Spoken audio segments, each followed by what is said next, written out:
तेज नवीन पट्टनायक आशु आरोग्य कामना करी जाजपुर अधिष्ठात्री देवी माँ विरजा पीठरे आज विजु जनता दल पक्षर दीपदान कर जाजपुर म्युनिसिपालिटी अध्यक्षा रंजुलता होता बबप्रसाद दास समेत बहु विजु जनता दल नेता और कर्मी सामिल होते दीपदान करते आशु आरोग्य कामना करते।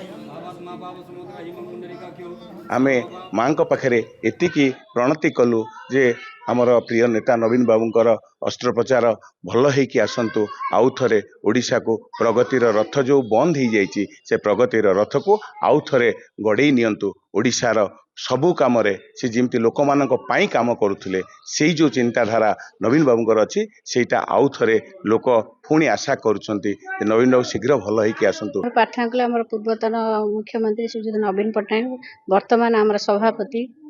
श्री नवीन पट्टनायक देह असुस्थ थिबारु आमे माँ बिरजा पाखरे प्रार्थना करूँ दीप जालिकी जे नवीन पट्टनायक देह भल हो जाऊ से आरोग्य होइकी आम पाखक पुणी थे फेरी आसतु जोमिति आमर से दायित्व नेउथिले सेमिति दायित्व ग्रहण करत।